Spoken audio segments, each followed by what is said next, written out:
지난주 우리가 4장 말씀을 통해서 아담의 아들 가인의 그 후예들, 가인의 그 자손들에 대한 말씀을 우리가 함께 생각을 했습니다. 가인은 이렇죠. 하나님의 관계에서 실패를 했습니다. 그 하나님과의 관계라는 게 뭐냐면 제사, 예배에서 실패를 한 거죠. 예배가 받아들여지지 않고 그러다 보니까 하나님께 대한 불평과 예배를 받지 아니하는 그 하나님을 대적하게 되죠. 그러면서 결국에는 자기 동생을 죽이게 되고, 그래서 하나님으로 말미암아 태어났다고 이렇게 칭송을 듣던 가인이 이제 하나님 앞에서 물러나게 되고 쫓겨났어요. 그래서 이제 하나님 앞에서 떠나서 축출당한 이 가인 그 후예들이 어떻게 됐을까 궁금한 것을 우리가 지난주 4장에서 배웠는데, 4장을 보면은 그들이 무지무지하게 번성했다는 것을 알 수 있어요. 사람도 많이 들었지만 그들의 그 찬란한 문화와 문명이 정말 인류애가 그렇게 발전할 수 없을 정도의 아름다운 모습으로 발전했습니다. 그런데 문화만, 문명만 발전한 것이 아니라 그들에게 인간의 타락의, 죄악의 모습이 가장 심각한 부분까지도 그런 죄악이 그렇게 번영하게 되었다는 것이죠. 사실 이 가인의 후손들을 가만히 보면은 이런 거죠. 하나님의 징계를 받고 방랑의 땅인 노 땅으로 쫓겨가서 이제 방랑과 도망자로 살게 되었는데, 그들은 그것을 거역하고 노시라고 하는 땅에서 자신들의 성을 쌓고 하나님의 명령을 거역하는 이런 일을 저지른다는 걸 우리가 보았습니다. 그뿐만 아니라 라멕이라고 하는 사람에게 가서는 하나님이 창조해 놓으신 그 결혼제도, 일부 일처제의 그 제도를 일부 다처제로 받아서 이제 많은 2명의 3명의 여인을 아내로 맞는 이런 정말 하나님의 법 제도를 대항하는 이런 일을 저질렀고, 그뿐만 아니라 이 라멕이라고 하는 사람은 더 엄청난 일을 합니다. 살인자가 되는 것이죠. 그래서 많은 사람을 죽이게 되죠. 그러면서 엄청난 이야기를 하는 것이죠. 우리가 지난주에 말씀드렸던 그 4장 23절 24절에 그 라멕이 부르는 칼의 노래라는 게 있습니다. 바로 이 라멕의 노래에 보면 이런 게 있어요. 자기의 창상을 인해서 사람을 죽이고 자기의 상함 때문에 소년을 죽였다는 거예요. 그래서 가인을 위하여는 7배의 보복이 있는데 자신의 보복은 77배까지 간다는 거죠. 이게 무슨 말이냐면 창상이나 상처를 조금만 받으면 누구든지 죽이겠다는 거예요. 우리말로 하면 뭐냐면 내 털끝 하나만 건드리면 누구든지 죽이겠다는 이런 말입니다. 그 노래가. 그렇게 말하면서 만약에 가인을 죽이는 자를 하나님께서 7배의 보복으로 하나님께서 벌을 주신다면 나한테 대적하는 자는 하나님이 7배라는데 나는 77배의 보복을 나에게 주겠다. 하나님께 대적하는 이런 노래를 라멕이라는 사람이 부릅니다. 자, 이렇게 해서 완전히 이들의 그 삶이 달라진 것이죠. 이 창세기 4장에 나오는 이 가인의 후예들의 그 이야기 속에서 그런 얘기가 나옵니다. 근데 그런 얘기가 나오면서 전체적으로 이 아담서부터 마지막 라멕까지 나오는 이 7대 손의 이야기들의 핵심을 이렇게 보면 전부 하나님을 향하는 그런 문화나 문명이 아니라 인간 중심의, 사람들 중심의 그런 사람들을 위하는 그런 문명들이 개발되기 시작합니다. 그러니까 인간의 어떻게 행복을 추구할 수 있는 것인가, 사람이 어떻게 기쁠 수 있는가, 이런 문제에 대해서 인간들은 자신의 지혜와 지식을 쏟습니다. 그래서 성도 쌓고 철로 무기를 만들고 음악을 또 개발하고 악기를 만들고 이런 걸 해서 하나님을 찬양하고 하나님을 영광스럽게 하기 위한 것이 아니라 자신들을 기쁘게 하는 도구로서 그렇게 하나님 품을 떠난 사람들이 죄악 가운데서 그러한 것으로 위로를 삼고 기쁨을 삼는 그런 일을 저질렀다는 것이죠. 라멕이라는 사람은, 라멕이라는 말 뜻이 힘이라는 말이에요. 정복자라는 말이에요. 근데 아내 둘을 얻었는데 아다라는 여자하고 실라라는 여자예요. 아다는 인간의 지혜라는 의미를 가지고 있어요. 실라라는 말은 인간의 감정이라고 해요. 그런 말이 있어요. 이게 뭐예요? 힘을 가지고 정복을 하고 지혜를 가지고 인간을 자기를 유일하게 만들고 인간의 감정을 기쁘게 하기 위해서 쾌락과 즐거움과 어떤 그런 유희를 즐기는 이런 걸로서 음악과 무기와 이런 것을 만들었다는 거죠. 그러니까 철저하게 이 물신주의, 철저하게 인간 중심의 인본주의적인 문화가 바로 이 가인의 후예들을 통해서 세워졌다는 걸 우리가 4장에서 볼 수가 있어요.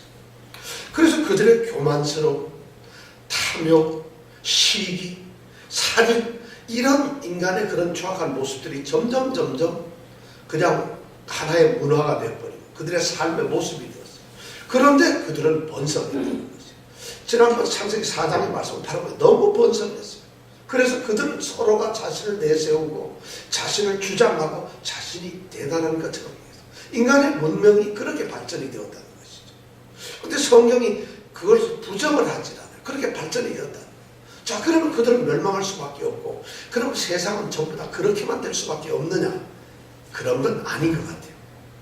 오늘 말씀해 보면 그러한 가인의 후예들이 그렇게 잘 나가고 그렇게 죄악스러운 모습으로 문명을 일으켰을 때 하나님께서는 그들이 아닌 새로운 하나님의 귀한 택하신 자들의 역사를, 구원의 역사를 또다시 이루어가고 있었다는 것이죠.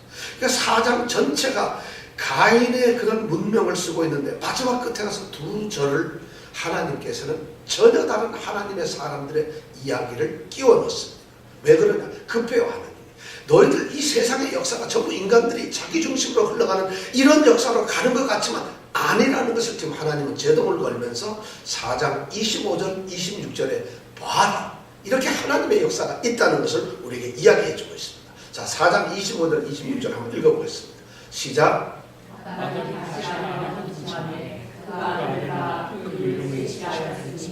이는 하나님에게 가인을 죽인 아벨 대신에 다른 수를 주셨다며 셋도 아들을 낳고 그 이름을 에노스라 하였으며 그때 사람들이 비로소 여호와의 이름을 불렀다. 예, 람에게 그런 칼의 노래를 성경은 기록을 하고 난 다음에 바로 25절에 가서는 새로운 한 사람이 태어나는 것을 기록하고 있어요. 오늘 25절에 보니까 어떤 사람이 태어나죠? 셋이라고. 셋은 누구 때문에 태어났을까요? 아벨이 죽게 되니까 가인과 아벨의 싸움에 누가 이겼어요? 가인이 아벨을 죽였잖아요.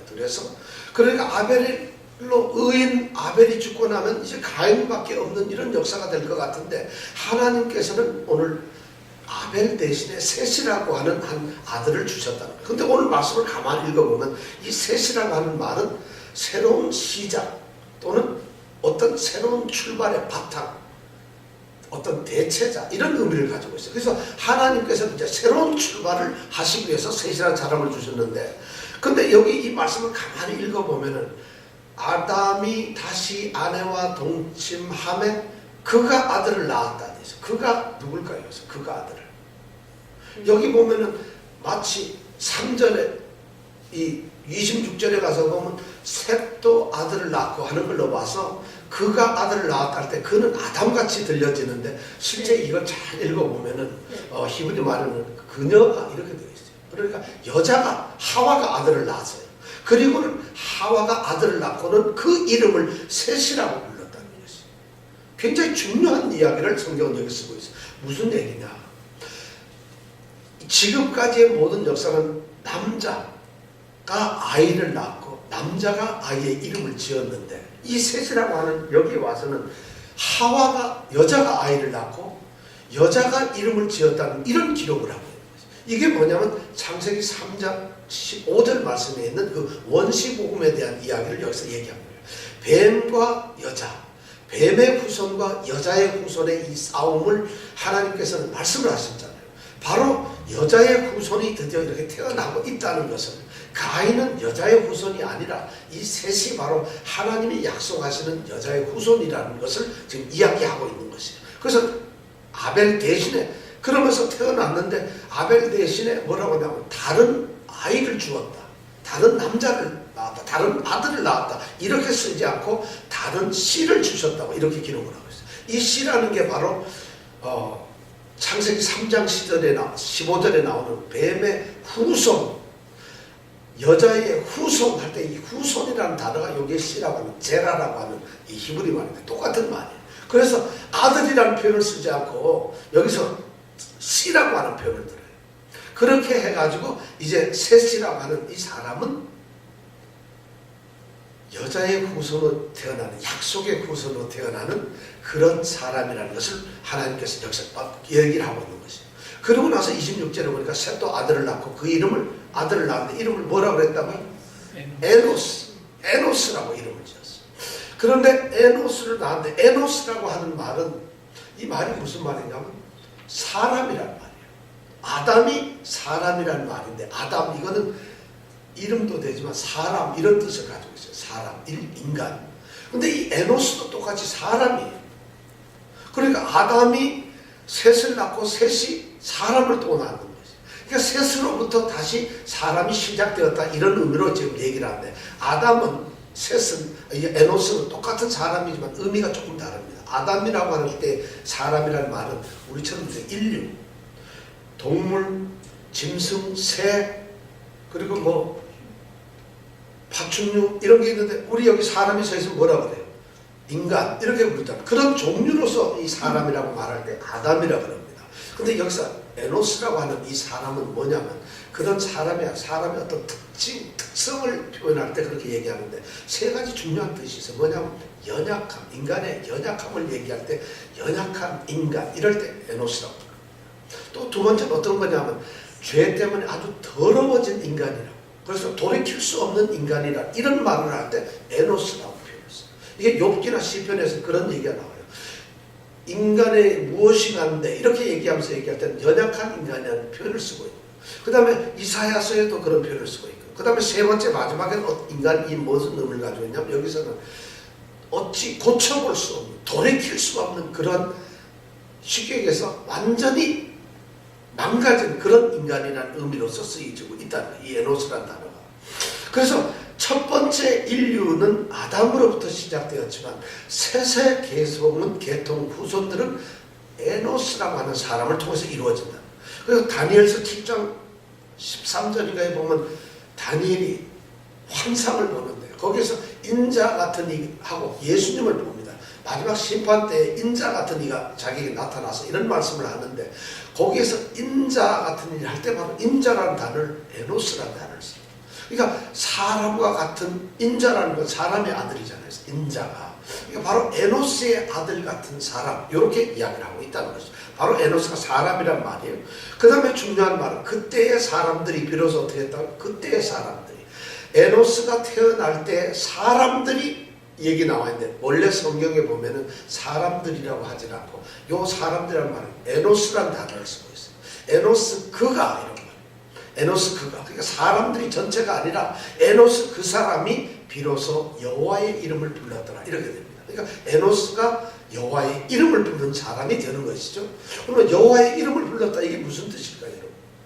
다들 하나님, 여호와 이런 이름을 불렀다는 걸까요? 네? 처음으로 어떻게 알았다. 여기서 이름을 불렀다는 얘기는 예배를 드렸다. 이름을 부를 때는 대개 두 가지 경우입니다. 하나는 우리가 기도를 할 때 하나님을 부릅니다. 그래서 기도를 드린다, 이런 의미와, 또 하나는 제사를 드려서 하나님께 우리의 죄를 용서해 달라고 제사를 드릴 때 여호와를 부릅니다. 그 두 번, 기도와 제사 때 쓰는 단어가 바로 이 하나님 여호와의 이름을 부르는 것인데, 기도하고 제사는 우리로 말하면 예배, 제사 자체를 말합니다.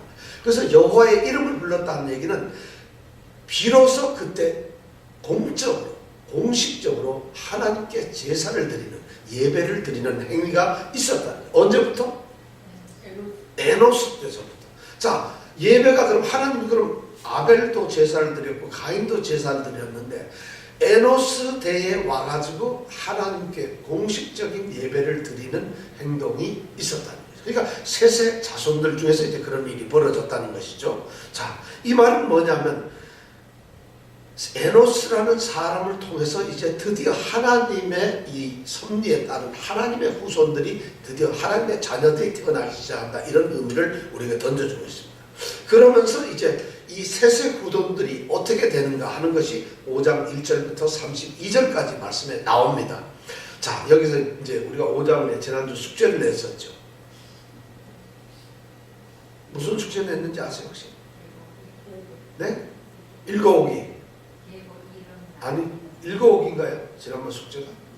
그럼 다음 주에 아담의 계보. 이번 주에 절대 안 빠지고 오기 이게 숙제였는가요? 숙제가 뭐냐면 웃기? 계보를 전부 다 우리가 이렇게 한번 정리를 해보라고 그랬잖아요. 자, 그럼 정리가 되셨을 줄 알고 5장에 있는 계보를 제가 한번 하나만 물어보겠습니다. 5장에 보면은 아담의 후손들의 계보가 나오는데 전부 이 몇 대까지 나오는 계보가 있을까요? 읽어보셨으면 알 텐데 몇 대 정도를 기록하고 있습니다. 참고로 아담 가인의 후손들은 7대를 4장에서 기록하고 있어요. 7대까지만 기록하고 있어요. 가인서부터 라멕까지 7대를 기록하고 있는데 이 5장에서 아담서부터 기록된 이 대수는 몇 대까지 기록하고 있어요? 1, 9대, 2, 10대, 3, 11대, 42대. 네? 몇 대까지 기록하고 있어요? 9, 10, 11, 12 이 중에 어느 게 답이겠어요? 이렇게 물으니까 40은 무슨 얘기인지 제가 보면 10대까지 기록을 하고 있어요. 아담부터 노아까지가 10대가 기록이 되어 있어요. 아담이 누구를 낳았어요? 셋을 낳고 이렇게 쭉 나와가지고 에노스를 낳고 그 다음에 낳고 해가지고 노아까지가 10대를 5장에 기록을 하고 있어요. 근데 창세기 11장에 가면은 이 아담의 후손들을 갖다가 또 아담의 그 선조들을 또 쓰고 있는데 다시 말해서 쓰고 있는데 그때도 11장에 보면 또 10대를 쓰고 있어요. 그래서 지금 5장 이렇게 보면은 이제 드디어 그것을 10대를 기록하고 있다. 아담서부터 누구까지? 노아까지 10대 손의 역사를 기록하고 있다. 기억을 해주세요. 왜 노아까지만 했을까요? 노아 때 홍수가 나서 멸망을 해버려요. 지구가. 그러니까 노아까지밖에 할 필요가 없잖아요. 그래서 아담부터 노아까지. 노아의 홍수 때까지 역사가 막 계산해보니까 몇 년이 나오냐면 1656년간이 걸렸다. 이렇게 나와요. 1656. 그러니까 아담서부터 노아까지는 1656년 만에 지구는 물러서 다시 멸망을 했다. 이렇게 된다는 것이죠. 자, 두 번째 또 문제를 한번 내겠습니다. 두 번째 건 잘 아실 것 같아요. 여기 10명의 이 자손들이 나오는데 그 중에서 제일 장수를 한 사람은 누굴까요? 네? 이거는 주일학교 좀 명문주일학교 나왔으면 거의 다 퀴즈 때 하던 거예요. 명문주일학교 나오면. 그거 좀 삼류주일학교 나오면 거의 이런 거 안 하는데 인류 명문주일학교 다니고 이런 분들은 이거 금방 알아요. 왜냐하면 퀴즈 대회 하면 꼭 나오는 문제거든요. 제일 오래 인류 역사상 가장 오래 산 사람이 누굴까요? 지금 이정근 집사님 열심히 찾고 있어요. 누굴까요? 네, 무드셀라라는 거예요. 무드셀라 몇 살까지 살았을까요? 969세까지 살았어요. 무드셀라가 제일 오래 살았다. 그거 참 알아두시고요. 그 다음에 또 이 10대까지 사람 중에서 죽지를 않은 사람이 있어요. 누구예요? 에녹. 네, 에녹이라는 사람이 죽지를 않았어요. 에녹은 몇 살까지 살다가 그럼 안 죽고 갔을까요?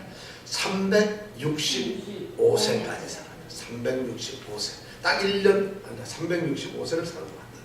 자, 다음에 네 번째 문제. 노아 홍수 때에 살았던, 그때까지 살았던 사람은 누굴까요? 제임스? 샘? 제임스? 그때까지 살았던 사람은 노아예요. 우리는 노아 10대까지만 해요. 노아만 살았어요. 다들 죽었어요. 야, 묘하게 조상들이 보통 이 에녹을 제외한 나머지 9명의 평균 연령을 몇 년 살았는가 평균 장수 기간을 따져봤더니 912년을 살았어요. 평균. 그러니까 태어났다면 기본적으로 몇 년 사는 거예요. 900년은 그냥 사는 거예요. 여러분 어떻게 900년 살고 싶으세요? 야, 이 소리가 갑자기 또 이렇게 하는 이유는 뭘까요? 요새 같은 이런 삶을 900년 살면 안 사는 게 낫지. 뭐하러 900년을 살아요? 여러분 이렇게 고생하면서 전도사님 900년 살고 싶으세요? 90년도 살기 싫어요, 솔직히. 그것도 좀 편안하고 이래야지 900년 아니라 9000년도 살지, 그죠? 그래서 천국을 영원히 사는 게 좋은 거예요. 눈물도 없다 그러지, 슬픔도 괴로움도 없다, 죽음도 없다 그러지, 고통도 없는 그런 곳이는 천년 아니라 영원히 살아도 괜찮은데 지옥에서 영원히 사는 게 좋겠어요, 여러분? 그러니까 지옥이라는 게 영원히 사는 것이니까 우리가 가기가 힘들다는 거죠. 근데 이 사람들이 912년을 살아요, 기본적으로. 그러면 굉장히 오래 살았으니까 적어도 노아 때까지는 누군가가 살아있었을 것 같아요. 홍수가 나기 전까지는. 근데 가만히 읽어보면 무드셀라라고 하는 이 사람, 제일 오래 살았던 969세까지 살았던 사람, 이 사람이 딱 죽는 해가 언제나 하면 노아 홍수가 생기는 날이에요. 노아 홍수가 쏟아져서 다 배에 들어가는 그 해에 무드셀라가 죽어요. 그때까지 살아요. 그러니까 무드셀라는 어쩌면 홍수가 있기 전에 아마 죽었을 것 같아요. 그렇지 않았겠어요? 그렇지 않으면 무드셀라 같은 이런 계통이 노아 가족들만 사는데 그 할아버지는 물에 빠져 죽었다는 거 아니겠어요? 그래서 아마 그 전에 죽었겠다 이런 이야기를. 이게 이제 참고로 문제를 우선 이렇게 내고, 자, 그 다음에 5장 이제 1절, 2절 한번 같이 읽어보겠습니다. 5절 뭐라고 기록이 되어 있나? 이제부터 우리는 아담의 자손의 이야기를 하는데 결국에는 셋이라고 하는 이 후손을 이야기해요. 셋의 후손이 바로 예수님의 조상이고 아브라함의 조상이고 우리들의 조상이라는 거예요. 그럼 우리가 이 조상님을 10명 정도는 알아야 될 거 아니겠어요? 자, 이분들이 어떤 분인가? 5장 1절, 2절 한번 같이 읽어보겠습니다. 시작. 아담 자손의 계보가 이러하니라. 하나님이 이 사람을 창조하실 때 하나님의 형상대로 지으시되 남자와 여자를 창조하셨고 그들이 창조되던 날에 하나님이 그들에게 복을 주시고 그들에게 사람이라 이르셨다. 네. 5장 1절에 보면 아담 자손의 계보가 이러하니라. 요 계보라는 단어가 나오는데 요 말씀을 잘, 계보라고 하는 말은 이 히브리어 톨레도시라고 하는 말인데 이게 뭐 족보라는 말이에요. 족보. 근데 이 족보라는 말이 족보 또는 뭐 계보, 사적, 후예 뭐 이런 번역이 이 뒤에 보면 되어 있는데 창세기 보면 10번 나옵니다. 왜 10번 나왔냐면 10번에 대한 어떤 사람의 족보에 대한 이야기를 기록하고 있다 이런 뜻이에요. 10번을 나와요. 그래서 아담부터 아브라함까지가 10번 나오고 아브라함 후에부터 요셉까지 나오는 게 또 10번 나오고 5번 나옵니다. 그래서 5번에서 10번 나오는데 창세기는 결국 이 10번의 족보 이야기하고 있는 것이 창세기예요. 근데 오늘 지금 읽는 것이 바로 두 번째 족보 얘기입니다. 이 족보라는 말을 쓰고 있는데 여기에 보면 이 족보라는 단어가 마태복음에 가면 1장 1절에서 아브라함과 다윗의 자손 예수 그리스도의 세계라 할 때 그 세계가 바로 이 족보라는 단어랑 똑같은 단어입니다. 그러니까 예수님께서도 그런 족보를 쓰듯이 여기도 족보를 썼는데 여기서 이 말에는 자손의 계보라고 쓰였는데 이 계보라는 말에 보면은 이게 톨레도시라는 단어인데 그 앞에 보면은 세페르라고 하는 단어를 하나 더 붙였어요. 여기에만 세페르라는 단어를 하나 더 붙였어요. 이 말을 더 붙인 이유는 뭐냐면 세페르라는 말은 뭐냐면 공식 문서라는 이런 의미예요. 그러니까 지금부터 5장 1절부터 32절까지 나오는 이 족보의 이야기는 허탄한 신화나 어떤 뭐 꾸며낸 이야기거나 전승대로 내오는 그런 이야기가 아니라 구속의 역사에 나타난 인물들의 공식적인 족보, 공식적인 기록물이다. 소위 말해서 대통령 기록물과 똑같은 그런 기록물이라는 뜻으로 바로 이 계보라는 단어를 쓰고 있어요. 그러니까 우리가 이 족보를 잘 공부를 하면은 굉장히 중요합니다. 그래서 우리가 그 족보를 공부를 할 텐데, 자, 그러면 오늘 1절에 보면은 그 계보를 하는데 셋의 이야기를 4장 25절 26절에서 셋과 에노스에 대한 이야기를 하다 갑자기 5장 1절에 보면 아담 자손의 계보가 이러하다고 아담 얘기가 나옵니다. 이 얘기는 뭐냐? 하나님께서 셋의 후손의 가장 먼저 조상을 아담서부터 시작한다는 거예요. 창세부터 시작합니다. 그래서 창세기의 모든 일을 그때서부터 시작하면서 우리 셋의 후손들은 바로 창세기 창조 때부터 우리 역사가 시작되었다는 것을 이렇게 해주면서 그때 이야기하는 게 하나님의 형상대로 우리가 1장에서 배웠던 하나님이 자기 형상 곧 하나님의 형상대로 사람을 지으셨다 이런 얘기, 남자와 여자를 창조하셨다는 이야기, 그리고 그들에게 복을 주셨다는 이야기, 그리고 그들의 이름을 사람이라고 하셨다는 이야기를 1절 2절에 지금 하고 있습니다. 자, 여기에 보면 그런 얘기죠. 그러니까 이 족보는 이제 단순한 사람의 족보다 이 세상에 살았던 그런 사람들, 가인 계통에 있는 그런 족보와는 다른 정말 하나님의 택하신 하나님의 족보에 나타난 사람들을 이제 이야기하고, 역대상에 가면은 족보를 얘기하는데 그 밑에서부터 올라가는데 제일 위험은 하나님서부터 시작, 하나님, 아담 이렇게 시작을 하고 있어요. 그러니까 하나님의 족보, 하나님 사람들의 족보를 이제 하고 있죠. 자, 그러면서 여기에 보면 복을 주셨다고 되어 있어요. 2절에 보면은 남자와 여자를 창조하셨고 그들이 창조되던 날에 하나님이 그들에게 뭐를 주셨다고요? 자, 무슨 복을 주셨을까요? 이 복이라는 게 여러분 우리가 복이라는 단어를 성경에 번역을 해놓으니까 우리는 복에 대해서 너무 오해를 많이 합니다. 기독교의 가장 심각한 문제가 뭐냐면 하나님이 주시는 복을 갖다가 단어를 복이라는 단어로 썼어요. 그래서 우리 한국 사람들은 복 그러면 오복, 치아도 좋고 자손도 잘 되고 장수하고 병이 안 생기고 무슨 뭐 이런 걸 복으로 생각해요. 왜냐하면 전통적으로 우리가 생각하는 복이라는 게 그렇잖아요. 남편이 사업도 잘 되고 그 다음에 가정이 화목하고 아들이 대학교 탁탁 좋은 데 들어가고 남편이 승진도 잘하고 무슨 사업도 잘 되고 아프지도 않고 이런 걸 복, 왜냐하면 우리가 생각하는 복의 개념을 성경에서 그대로 복이라는 단어를 썼기 때문에 우리는 복을 그런 걸로 생각해요. 그런데 히브리 사람들이 성경에서 얘기하는 이 성경이 말하는 복이라는 단어는 우리가 생각하는 복과는 하나도 관계가 없어요. 그러니까 우리가 교회에서 말이죠. 목사님이 축복받아라 축복성례 할 때 우리는 복받는 축복성례가 뭘 받아요? 기본적으로 어깨가 아픈데 이것 좀 나으러 가야지. 요새 사업 좀 하려는데 장사 잘 되나 이것 좀 한번 기도 받으러 가야지. 우리가 축복성례하면 100%가 그거잖아요. 근데 성경에는 그런 복이 아무것도 나오질 않아요. 그런 이야기를 안 해요. 그럼 성경이 말하는 복이라는 게 도대체 뭘까요? 여러분? 이거 알면은 여러분들은 교회 나오기가 싫어요. 에이 그런 복 받으러 뭐하러 교회 나가 이럴 수도 있다는 것이죠. 이 복이라는 단어가 뭐냐면 바라크라는 단어인데 바라크라는 단어의 뜻은 뭐냐면 무릎을 꿇다예요. 그리고 복 받아라 하면 뭘 한다고요? 무릎을 꿇는 것이 복이에요. 이건 세상에 이게 무슨 복이겠어요. 근데 히브리 사람들은 성경에서는 복을 무릎을 꿇다라고 하는 이 바라크라는 단어를 써요. 근데 이 바라크라는 단어가 무릎을 꿇다인데 점점점 뜻이 달라져가지고 어떤 뜻으로 바뀌었냐면 드디어 찬양하다 이런 말을 합니다. 그래서 여기서 복을 주셨다 하는 얘기는 이런 거예요. 감사와 찬양을 돌릴 수 있는 소위 예배자로 부르셨다. 이것이 바로 복이에요. 여러분 이런 복 받고 싶으세요? 아니 그냥 이거 믿음 있는 척하고 아멘 하지 말고 진짜 이런 복 받고 싶으세요? 살림은 개판이 되든 건강은 개판이 되든 나는 이런 복을 보고 싶다. 그러세요 여러분 진짜? 이것이 만약 복인 줄 알게 되면 우리가 예배가 달라지. 이런 것이 만약 하나님이 우리에게 주신 예배라는 게 하나님이 교제하시겠다는 거예요. 하나님과 같이 있겠다는 그런 거 아니겠어요? 그것 이상의 복이 뭐예요? 하나님 모든 것을 다 하실 수 있고 다 가지신 분이 그분이 우리와 같이 있겠다는 이런 복을 주면 그 이상 복이 더 어디 있겠어요? 그러니까 이 히브리 사람들, 성경의 사람들은 하나님과 함께하는 이런 복을 원했던 거예요.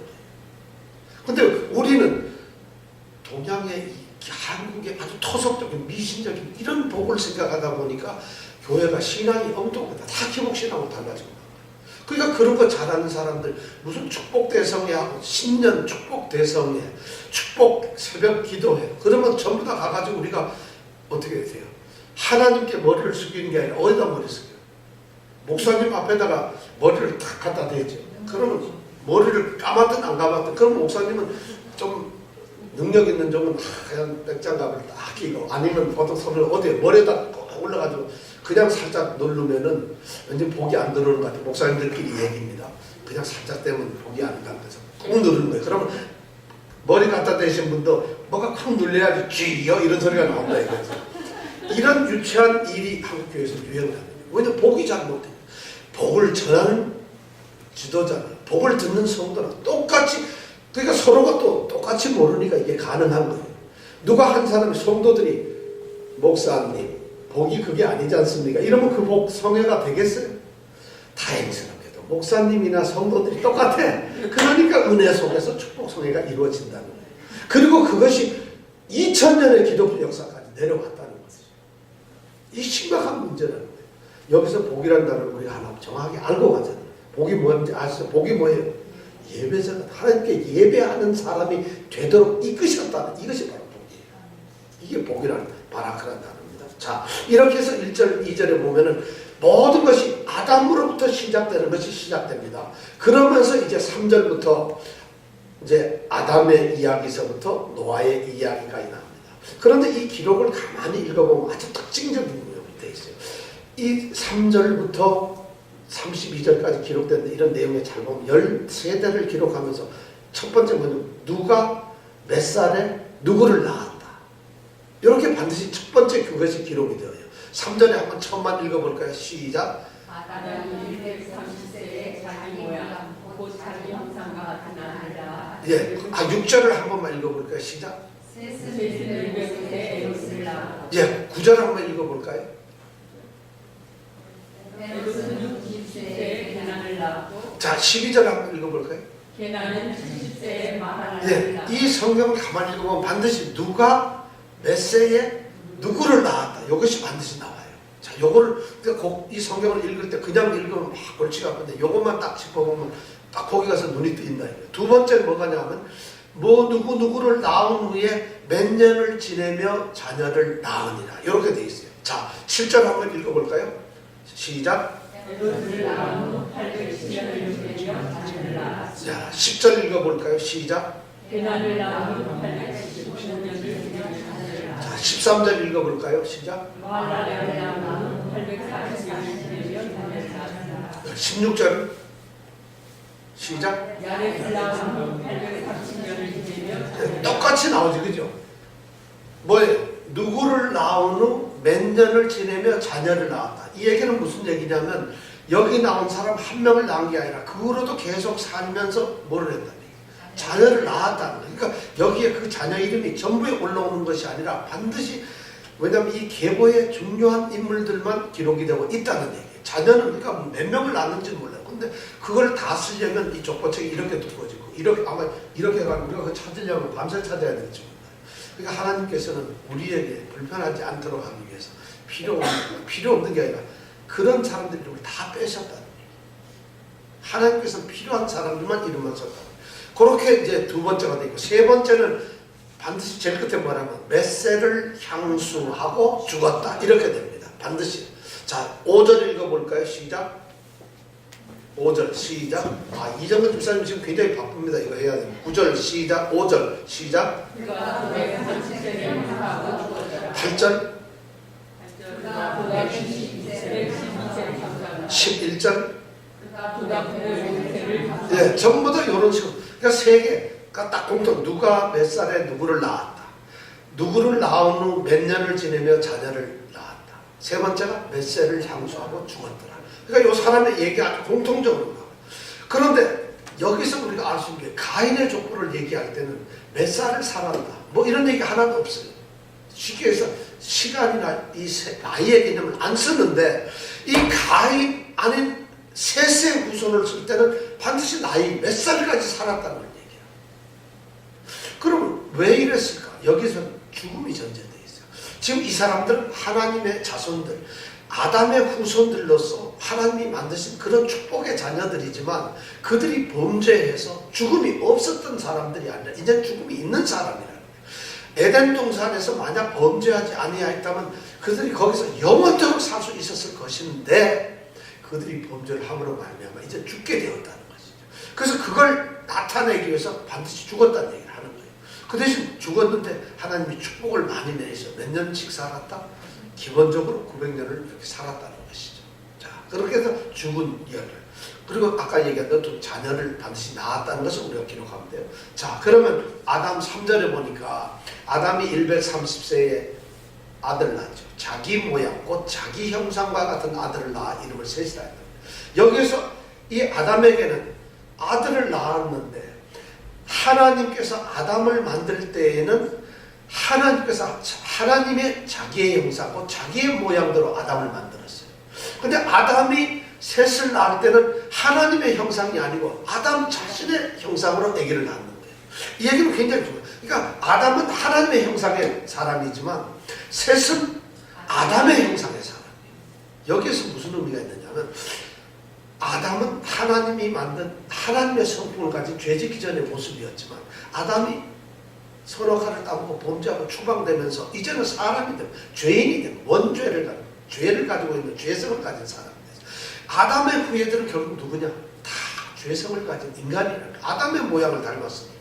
그래서 우리가 죄를 가진 인간이라는 이런 말을 쓰는 겁니다. 그래서 이게 로마서의 5장 3장 23절에 보면 모든 사람이 죄를 저질렀다는 바로 그런 말이 여기서 나오는 것이죠. 자, 그래서 아담이 몇 세에 애를 낳았다? 105세에 130세에 셋을 낳았지, 그죠? 그리고 몇 살까지 살았다? 930살까지 아담이 살았다. 자, 요게 그리고. 자, 그럼 셋은 어떻게 되느냐? 우리가 6절에서 8절 보면 셋은 105세에 누구를 낳았어요? 에노스를 낳았고, 에노스를 낳은 후에 몇 년 더 살았어?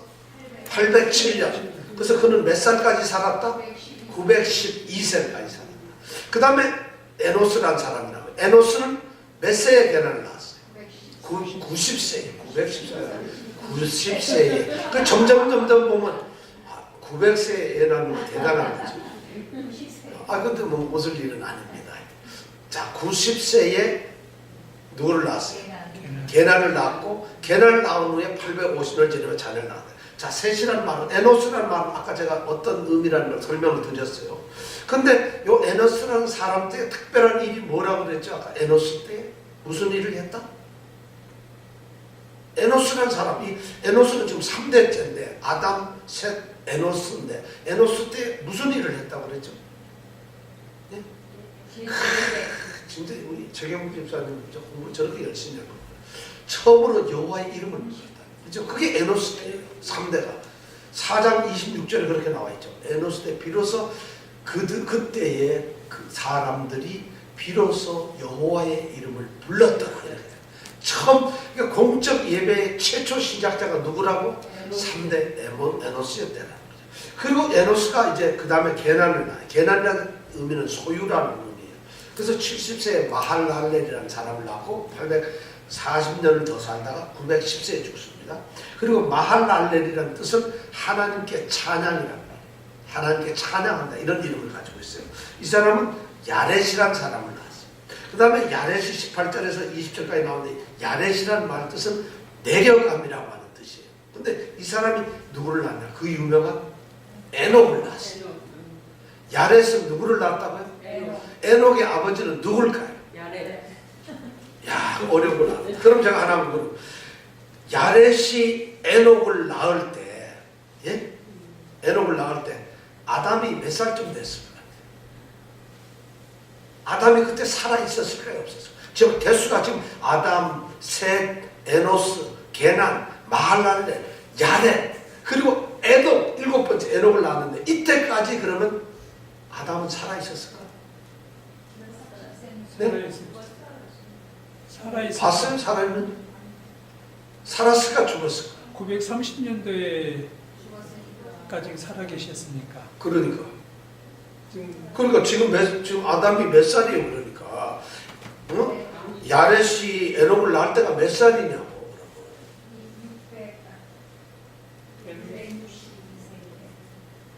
에노스 그리고 뭐가 662세에 에녹을 낳고 뭐. 그런데 162세 그러면 아담이 몇 살이냐고요. 야렛이 162살에 에녹을 낳았어요. 그럼 아담은 그때 몇 살이었어요? 자기 6대 초 할아버지는 몇 살이었나요? 살아있었나? 제살 지냈나? 어떻게 되나? 놀라웠게도 에녹이 있었을 때 이 아담은 살아있었어요. 제가 그 표를 만들어 보라고 그랬는데 아무도 안 만들어. 몇 살이었나요? 622세였어요. 그때 아담이. 622, 셋은 그때 452세고 에노스는 387세고 이 할아버지들이 줄줄줄줄이 다 살아있다는 거예요. 그러니까 에녹은 자기 할아버지 7 할아버지를 다 보고 6 할아버지를 보고서 살았다는 것이에요. 그러니까 창세기에 이런 아담이 무슨 일을 하나님과 무슨 에덴 동산에서 무엇을 했다 이런 것을 에녹은 알 수 있나요? 알 수 있죠. 어떻게 알 수 있어요? 아담 할아버지가 살아서 얘기를 다 해주는데 그 다음에 그 할아버지의 아들이 전부 살아있잖아요. 그러면 전부 얘기를 할 거 아니겠어요? 그죠? 그러니까 이 기록을 우리는 믿을 수 있다 없다 해요. 당연히 믿을 수 있는 거예요. 지금 그렇게 여러분이 제가 이런 얘기 해주는 사람 성경 내 목사님이 한 번도 없었어요. 요 표를 바로 만들어 보라는 것이었어요. 몇 살까지 살았는가? 그때까지 살아 있었느냐? 에녹이 태어날 때 아담 할아버지는 622세였다. 근데 이분은 몇 살까지 더 살아? 930살까지 더 살아. 앞으로 300년을 더 살아야 돼. 그러면 적어도 에녹과는 300년 동안 365세까지 살았으니까 300년 동안 같이 에녹이 아담과 같이 살았다. 그럼 에녹은 충분하게 아담 얘기 다 듣고 나서 하나님한테 딱 올라가서 하나님 할아버지가 그러는데 하고 얘기 다 했을 거라는 거예요. 이것이 성경의 얘기라는 거예요. 그 여기 기록이 이런 것이 나오는 거죠. 자, 그렇게 되죠. 야렛은 내려감이라는 뜻을 해가지고 드디어 누구를 낳았다? 에녹을 낳았다. 자, 에녹 21절에서 24절 한번 읽어볼까요? 시작. 에녹은 65세에 셋째를 낳았고 무두셀라를 낳아서 300년을 동행하며 자녀를 낳았으며 그가 365세를 장사하였다. 365세를 향수. 자, 에녹이 여기에 보면 65세의 무두셀라를 가장 장수하는 무두셀라를 낳았습니다. 근데 22절에 보면은 여기 기록을 보면 다른 사람들은 그냥 딱 세 절로 끝나요. 몇 세에 누구를 낳았고 누구를 낳은 몇 세까지 지내면서 자녀들을 낳았고 그리고 몇 세를 향수하다 죽었다 다 3절로 딱딱 끝나는데 유일하게 달라진 게 3명이 달라져요. 그런데 바로 이때 이제 누가 나타나냐? 바로 이 에녹이라는 사람이 달라집니다. 에녹이 보면은 여기는 몇 절까? 20절에서 24절 4절의 말씀이 나옵니다.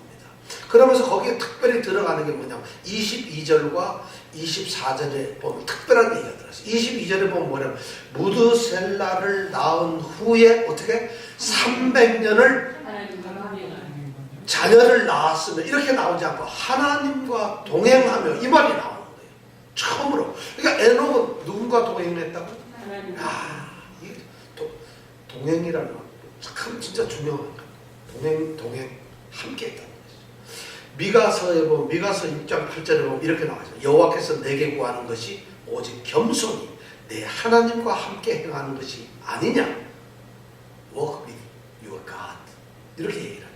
하나님께서 진짜 너에게 원하는 게 뭐냐? 네가 겸손하게 하나님과 동행하는 거. 그게 아니냐. 하나님을 원하는 게 동행을 원하신다는 거예요. 그럼 동행이라는 게 뭐냐? 하나님과 동행하는 것이 에녹은 보면은요. 에녹이라는 사람은 65세에 애 낳고 300년 거의 같이 하나님과 동행을 했어요. 자, 이 동행을 했다는 얘기는 하나님과 친밀한 거예요. 이거는 가인의 후예들한테 이런 얘기가 나오질 않아요. 오히려 오직 이 셋의 후손에게만 나오는데 하나님과 인격적인 친밀한 관계를 가지고 동행했다는 이런 말이에요.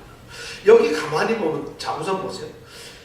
이 내용을 가만히 보면 22절에 보면 무두셀라를 낳은 후에 300년을 하나님과 동행하며 산속에 들어갔다?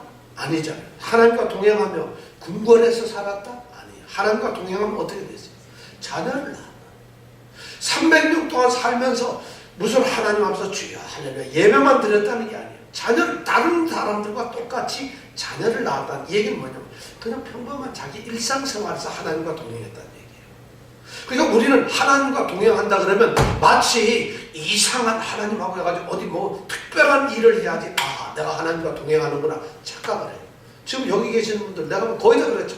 하나님하고 여러분 동행하는 삶을 사세요. 그러면 하나님과 동행하면 뭔가 여기 보면 300년을 살면서 자녀를 낳았는데 단지 자녀를 낳으면서 뭘 했다? 하나님과 동행을 했다. 이 하나님과의 동행의 삶은 평생에 우리가 사는 삶을 보면 그냥 평범한 삶 속에서 하나님이 동행하십니다. 여러분 하나님과 동행하는 걸 갖다 특별하게 생각을 하지 마세요. 무슨 특별한 신령한 은혜를 받고 무슨 어떤 영적인 무슨 체험을 하면 내가 하나님과 동행하는구나 웃기는 소리 하지 말라는 거예요. 지금 에녹은 300년 살고 자녀 낳으면서도 자녀를 낳았다는 얘기는 다른 사람들과 똑같이 평범한 삶을 살고 있다는 거예요. 그런데 그런 하나님과 같이 살아요. 동행을 했다. 하나님과. 두 번째 뭐냐면 300년씩이나 했다는 얘기는 뭐예요?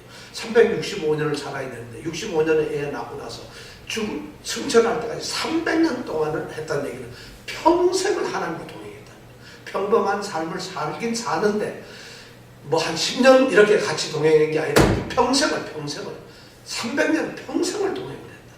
이것이 하나님과 동행했다는 의미를 갖는 거예요. 세 번째 뭐냐? 하나님과 동행을 했더니 어떻게 됐어요? 죽지를 않았어요. 하나님과의 동행이라는 죽지 않는 삶. 우리가 여기서 굉장히 상징적인 의미를 우리에게 던져주고 있다. 평범한 삶 속에서 평생을 하나님과 살면서 죽음을 맛보지 않는 이것이 바로 하나님과 동행이라고. 그럼 여러분 하나님과 동행하고 싶죠? 동행을 하려면 어떻게 해야 돼요? 이정은 집사님 저 하나님하고 동행하고 싶어요. 어떻게 하면 하나님이 이 집사 내가 동행 좀 해줄게 하겠어요? 어떻게 해야 동행을 하겠어요? 여러분 하나님과 동행하고 싶으면 그렇게 다 동행하고 싶죠? 우리가 제가 기도할 때도 그렇고 항상 우리가 하나님과 동행하는 삶, 하나님이 함께하는 삶을 이렇게 기도를 하는데 여러분 하나님과 동행을 하려면 어떻게 해야 될까요? 그걸 모르니까 동행을 어떻게 하는지를 모르는 거예요. 하나님과 동행을 하려면 예배만 하면 하나님이 동행할까요? 천만에 이전 예배를 했는데 졸고 있으면 하나님이 동행하나요? 예배를 하는데 딴 생각하면 동행하나요? 하나님이 어떻게 해야 동행을 할까요? 여러분 그게 주님과 동행하는 함께하는 삶을 살고 싶어요. 어떻게 하는 것이 동행이라는 건 함께 걸어간다는 거예요. 자, 걸어가는 하나님 어떻게 하면 돼요? 자, 여러분 뭐 대답을 한번 해보세요. 어떻게 하는 게 동행하는 거예요? 손잡고 가는 거? 법도와 윤리 안에서 뭐 어렵게 얘기하는 거예요. 첫째 제일 중요한 건 하나님과 동행하려면 딱 첫 번째 하나 있어요. 뭐냐면 내가 원해서 되는 게 아니라 하나님이 원해야 돼요. 그러니까 주여 저와 동행하시옵소서 이래야 되는 거지. 내가 주님 동행하겠습니다. 절대 우리는 하나님과 동행할 수가 없어요. 하나님이 우리와 동행을 해주셔야 된다. 내가 무엇을 하든지 하나님이 동행. 장윤정 자매가 뭐 아무리 화장 이쁘게 하고 앉아있어도 하나님이 동행을 해주셔야 동행이 되는 거지. 내가 잘못했다고 동행 천만, 내가 신앙생활을 잘했다 천만, 하나님이 동행을 해주셔야 돼요. 그럼 어떻게 해야지 동행을 해줄 것이냐? 중요한 네 가지 조건이죠. 첫 번째, 길을 같이 가려면 하나님이 같이 가셔야 돼. 방향이 같아야 돼.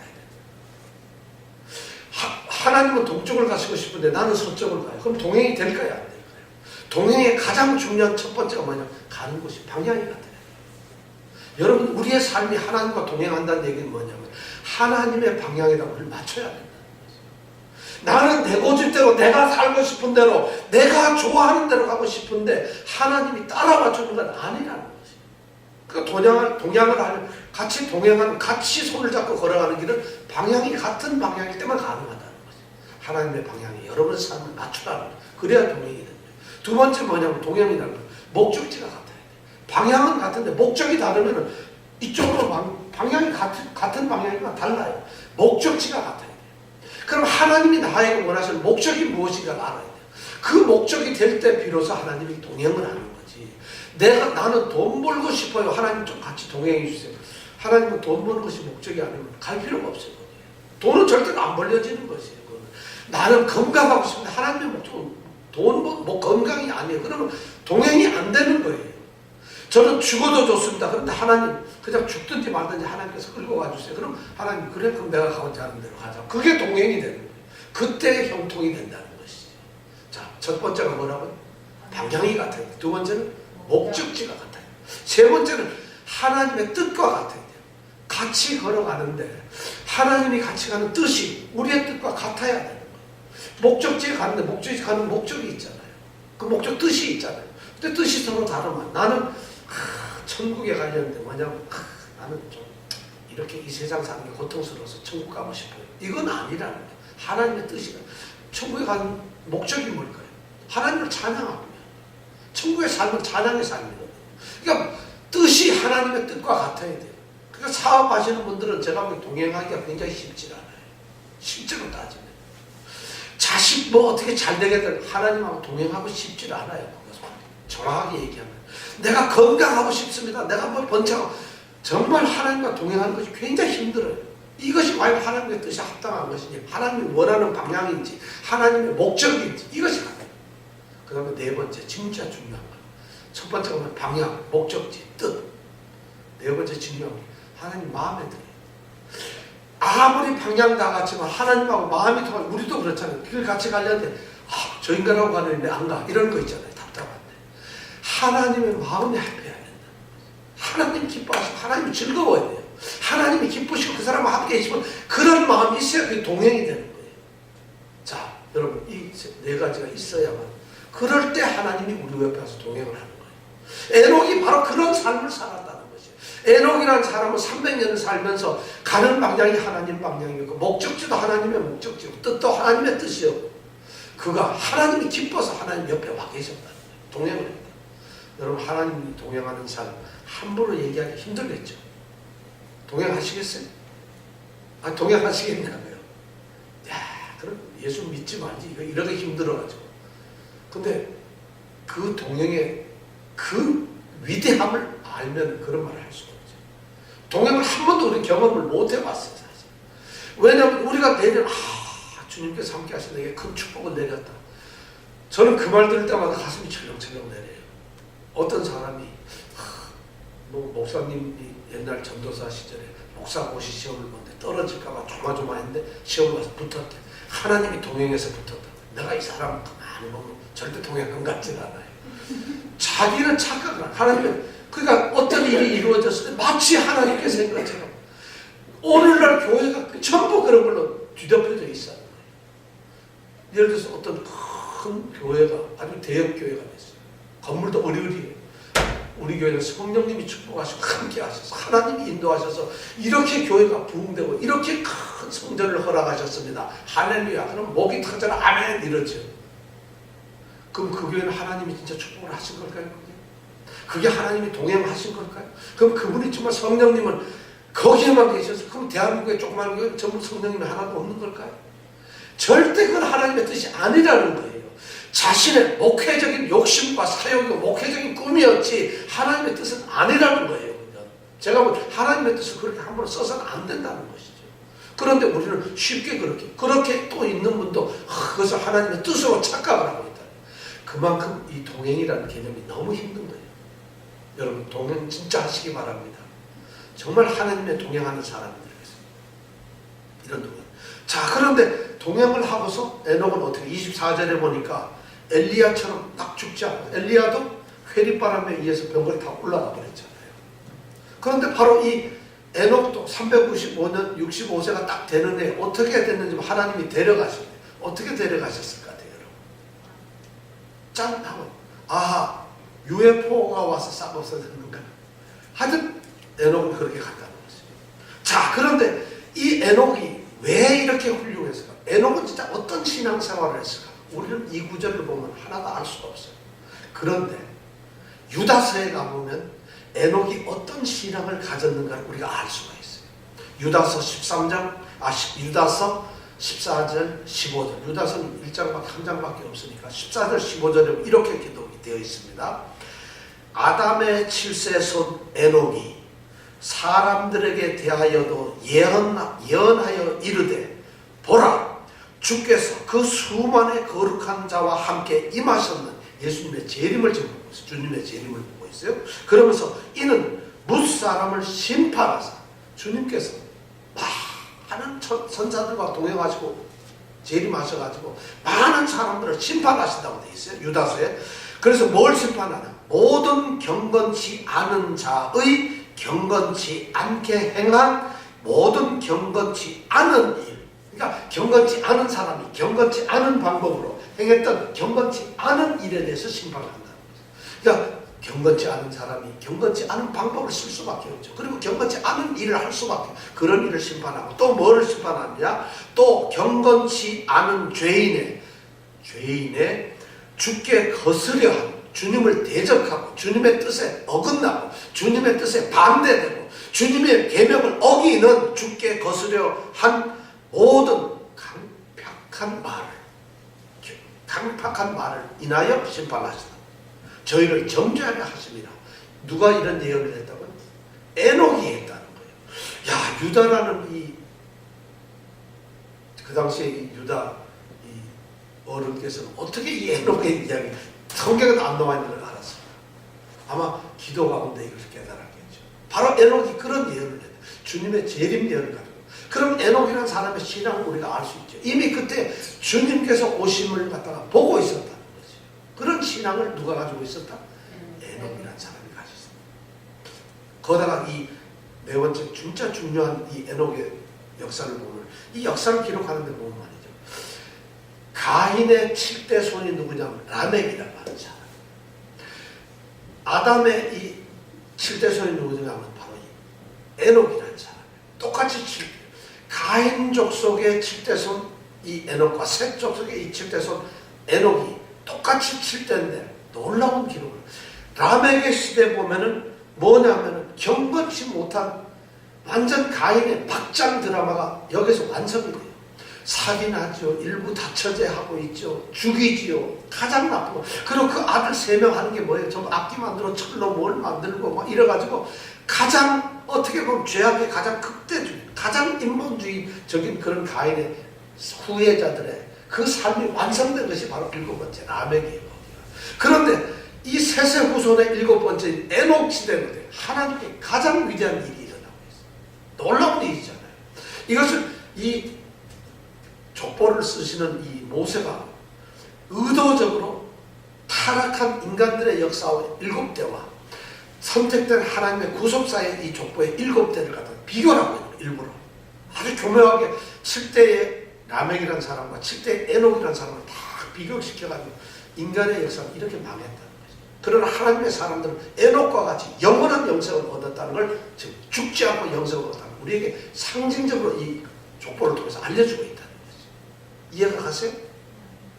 더 중요한 것은 뭐냐면 가인의 아들 이름이 에녹이에요. 가인의 아들 이름이 이드자가. 그래서 가인이 에녹인데 노 땅에서 성을 짓고 그 성 이름을 에녹이라 지었다고 되어 있어요.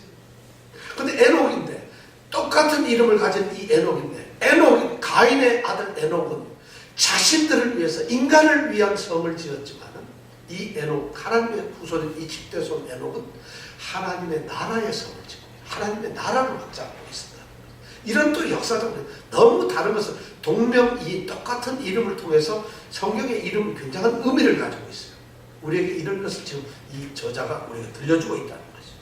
그리고 365세 살고 이 에녹은 죽습니다. 자, 그 다음에 보면은 무드셀라가 나오는데 무드셀라는 창을 던지는 사람이라고 해요. 아마 사냥을 해서 늘 운동을 해가지고 제일 오래 산 것 같아요. 여러분 먹기 열심히 하고 운동을 열심히 하세요. 그러면 무드셀라처럼 오래 살 수가 있어요. 무드셀라가 가장 오래 살았던 건 그 이름이 창 던지는 사람이에요. 그러니까 창을 던지니까 운동을 하자. 사냥을 했다는 얘기예요. 이 사람이 뭐 전쟁을 했다는 게 아니라 왜 사냥을 했을까요? 고기를 먹으려고가 아니고 사냥은 그 당시에는 노아 홍수 이전에는 하나님의 백성들에게는 육식이 허용되지 않았어요. 그들은 채소만 먹었다는 거예요. 성경에 그렇게 나와 있잖아요. 육식이 그 제가 지난주에도 말씀드렸는데 지난주 졸았거나 안 나오셨던 분들은 아마 고기 먹으려고 사슴고기 먹으려고 이렇게 생각을 해서 사냥은 피복을 옷을 만들기 위한 거예요. 그러니까 이 무드셀라는 사냥을 하기 위해서 창을 던지고 하니까 건강한 거예요. 그래서 아마 장수를 했다. 여러분 조깅하세요 열심히. 그러면 장수를 할 수가 있습니다. 자, 그 다음에 중요한 사람이 나오냐면 무드셀라의 아들이 라멕이라는 사람이에요. 이 라멕이 누구냐? 노아의 아버지입니다. 근데 이 라멕도 또 똑같은 동명이인이 나오죠. 근데 라멕이라는 사람은 어떻게 되느냐? 28절에서 31절 한번 같이 읽어볼까요? 28절에서 31절 시작. 라멕은 182세의 아들을 낳았고 그 이름을 노아라 하여 가로되 여호와께서 땅을 저주하심으로 수고로 일하는 우리를 이 아들이 안위하리라 하였더라. 라멕이 노아를 낳은 후 595년을 지내며 자녀를 낳았으며 그는 777세를 향수하고 죽었더라. 자, 여기 29절에 보면은 아들을 182세에 낳았는데 이름을 노아라고 하면서 지었어요. 그리고 하는 말이 여기에 굉장히 중요한 말을 하고 여호와께서 땅을 저주하심으로 수고히 일하는 우리를 하나님께서 아담의 범죄 때문에 땅은 가시덤불과 엉겅퀴를 낸다고 저주를 하셨잖아요. 그래서 인간들은 수고롭게 고통을 당해서 일을 해야 된다는 거잖아요. 바로 여호와께서 땅을 저주하심으로 수고로 일하는 우리를, 바로 이런 우리 인생들을 누가 안위한다? 이 아들이 안위하리라. 이 아들이 누구예요? 노아예요. 노아의 이름 뜻이 뭐냐? 안위, 위로, 안위. 그래서 노아라는 여기 아주 중요한 얘기예요. 자, 여기서 이 말을 넣는 건 이 라멕이라는 말의 뜻은 정복자, 아주 힘이 강한 자라는 이런 의미예요. 그런데 똑같은 가인의 후손의 라멕이라고 하는 사람은 그 힘을 가지고 창상만 생기면 사람을 죽여버려요. 자기한테 털끝만 누가 건드리면 바로 와서 죽이고는 보복, 가인에게 보복하는 건 7배를 하나님이 한다 했는데 자기를 죽이는 사람은 내가 와서 77배를 보복을 하겠다. 이렇게 건방을 떨면서 자기가 완전한 죄악의 결국 결정체가 됩니다. 왜냐? 자신의 힘을 가지고 소위 정복의 역사를 만듭니다. 가인의 후손 이 라멕이라는 사람. 그 힘의 사람은 그를 정복하고 그 다음에 두 아내 아다와 신라를 얻어가지고 자신의 지혜를 자랑하고 그 다음에 성적 쾌락과 인간의 어떤 쾌락 이런 걸 좋아하는 완전 인간의 그런 타락된 모습의 절정체가 바로 라멕이에요. 힘센. 그래서 그들은 정복주의, 물욕주의 그 다음에 뭐 이런 걸로만 그냥 전부 다 하고 있는 것이죠. 그래서 인간을 중심으로 한 그런 역사를 하는데, 그런데 이 세세 후예인 이 라멕은 똑같이 힘이 센 사람이에요. 정복자이고 그러고 강한 사람이에요. 근데 이 사람에게는 굉장히 중요한 이름에 걸맞는 힘이 센 사람이었지만 이 사람은 지금 뭐예요? 하나님 앞에서 인간이 갖는 그 한계를 깨닫는 거예요. 하나님께서 땅을 저주하셔서 우리가 그 땅 속에서 일용할 양식을 얻고 해서 너무 고통당하고 있다는 자신의 연약함을 솔직하게 고백을 해요. 그렇게 강한 자. 그러면서 우리는 연약합니다. 우리는 보잘것 없습니다. 우리는 이것을 이겨내기가 힘듭니다. 그 강한 자는 이름을 가진 라멕이, 어떤 자는 그 강한 힘을 가지고 정복을 하지만 이 강한 자는 하나님 앞에서 내가 보잘것 없는 것을 고백을 하고 있다. 엄청난 일을 하고 있잖아요. 그러면서 뭐냐면 그는 정말 그렇게 고백을 하면서 나처럼 이렇게 없는, 이렇게 인간의 지혜나 인간의 능력이나 인간의 힘은 결코 내게 평안을 줄 수가 없습니다. 여호와 하나님께서 위에서부터 내려주는 그 평안을 달라고 지금 기도를 하고 있는 거예요. 그것이 노아예요. 바로 하나님께 위로를 달라고 지금 구하고 있어. 그리고 아들 이름을 노아라 짓는 거예요. 이 가인의 후에 라멕은 정복을 하면 기쁠 줄 알았어요. 인간의 쾌락을 추구하면 기쁠 줄 알았어요. 그러나 그 소금물을 먹으면 먹을수록 어떻게 돼요? 더 짜고 물을 겨게 돼요. 모래는 잡으면 잡을수록 주먹살이 나서 잡히는 게 하나도 없어요. 그런데 바로 그런 허무한 인생의 모습을 가는데 이 라멕은, 세세 후세 라멕은 자신의 부족함, 연약함을 솔직하게 고백을 하고 그리고 하나님께 위로를 달라고 기도를 합니다. 바로 이 역사가 이 창세기를 기록하고 있는 모세는 가인 후예의 기록과 이렇게 또 이 기록, 셋 후손의 기록을 아주 교묘하게 의도적으로 대조하고 있는 거죠. 우리가 이걸 그냥 읽어보면 아무 의미도 없는 것 같지만 이 후손 속에서 하나님의 역사를 가지고 있는 이 10대 그렇게 나와요. 그래가지고 드디어 노아가 32절에 보면 뭐라고 되어 있어요? 32절 다 같이 한번 읽어볼까요? 시작. 노아 할아버지는 굉장히 기다리셨어요. 애를 몇 살에 낳았어요? 네, 400살에 낳았을까요? 낳았을까요? 노아는 나이를 낳지 못했어요. 왜냐면 노아는 하나도 못. 왜냐면 노아가 홍수돼서 방주에 들어갈 때 이 세 아들만 데리고 들어가는 거예요. 그럼 그 전에 아들이 있었으면 그 아들이 다 나쁜 사람이었는가? 아들을 못 낳았어요. 노아는 몇 세에 아들 낳았다? 500살이나 돼가지고 아들을 낳았어요. 그러면 아브라함은 100살에 낳았으니까 이거는 양반이에요. 그죠? 그렇지 않습니까, 여러분? 이상하게 꼭 애를 못 낳고 애가 늦게 낳아지고 이런 사람들이 다 유명하게 되더라고요. 난 거기 노아가 500세에 낳으니까 이렇게 훌륭한 아들 낳게 되죠. 아브라함이 100세나 돼가 낳으니까 이삭 같은 사람이 나죠. 그렇지 않습니까? 그죠? 아니 다윗은 그 애를 못 낳아도 애를 쓰는데 8번째 아들이 다윗 아니에요.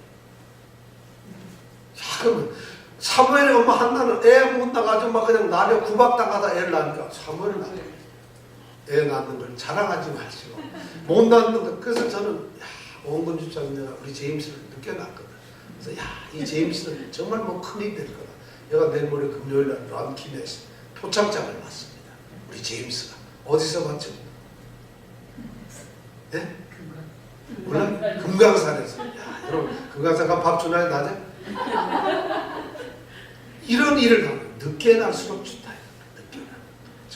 이러는 거죠. 자, 아들을 누구누구를 3명을 낳았어요. 누구누구를 낳았어요? 드디어 인류의 역사는 바로 홍수에서 다 죽게 되고 노아로부터 된 셈, 함, 야벳에 의해서 인류가 드디어 나가기 시작합니다. 왜냐하면 그전 사람들은 다 죽었습니다. 노아 홍수 때문에 노아 부부하고 세 아들과 세 자부하고 8명만 살아났어요. 방주에서. 그전 사람들은 다 죽고, 왜냐하면 40일 동안 비가 내려요. 다 죽고 지구가 멸망해버렸거든요. 그럼 우리의 선조는 누굴까요? 노아죠. 그리고 그럼 우리는 셈, 함, 야벳 중에서 누구의 후손일까요? 셈일까요? 함일까요? 야벳일까요? 성경을 읽어보면 그 공부를 안 해왔기 때문에 여러분들이 이런 걸 모르는 거예요. 이걸 했으면 돼요. 자, 9장 29절에 가서 이제 끝에 가면 노아 얘기는 이제부터 6, 7, 8, 9장까지 나갑니다. 자, 그 노아는 아주 중요한 인물이죠. 자, 500세가 돼서 드디어 애를 낳고는 이제 그 다음에 다른 자들을 낳았다는 기록이 전혀 나오질 않아요. 자, 셈이라고 하는 말 뜻은 뭐냐면 명성이라고 하는 거예요. 이름이 높여지는 명성이라는 거예요. 그럼 이 사람은 그 후손들이 누구냐면 아수르, 엘람, 룻, 아람 사람. 그리고 이 셈의 후손이 누구냐? 바로 아브라함, 다윗, 그리스도. 이 셈의 후손이 그렇게 하고 있다. 셈의 후손이. 그러면 여러분은 누구의 후손 같아요? 그랬으면 얼마 전에 그 다음에 함이라는 사람. 이 함이라는 말은 뜨겁다는 말이에요. 뜨겁다, 더운. 그런데 이 함은 말이죠, 저주를 받았어요. 그래서 이 함의 후손들은 누구냐면 가나안 땅에 사는 가나안 족속들. 그렇지 않으면 아라비아, 아프리카 이쪽 사람들, 함 족속들이. 함의 족속들이. 셈은 지금 엉뚱한 얘기 하지 마세요. 셈 얘기 아니라 함의 족속들이 바로 이 아프리카 이런. 왜냐하면 이 사람이 함은 저주를 받았는 거예요. 그래서 피지배 민족이 되는 거예요. 왜 그런 줄 아세요? 왜냐하면 노아가 방주 사건이 끝나고 난 다음에 포도주를 마시고 취해가지고 옷을 벗고 있는데 그때 빨가벗은 모습을 가지고 그걸 가지고 놀렸던 사람이 바로 함이 저주를 받는 거예요. 그래가지고 이 아라비아 쪽 이쪽으로 가는 거예요. 그게 함 족속. 여러분들은 어느 족속이에요? 함 족속인가요? 아닌 것 같아요. 조금. 세 번째, 야벳. 야벳이란 말은 넓다는 뜻이에요. 넓다. 자, 여기 보면 가장 자손의 축복을 많이 받은 사람들. 그러면 야벳의 후손들은 어디 살았느냐?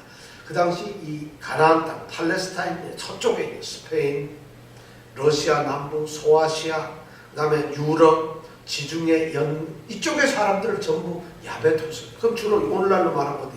유럽 족속, 아리안 족속들. 이 사람들은 우리 야벳 족속. 아, 그럼 우리는 어느 족속이 되지? 바로 우리가 셈 족속이야. 우리가 바로 셈 족속이야. 이 아시아권의 사람들은 셈 족속이에요.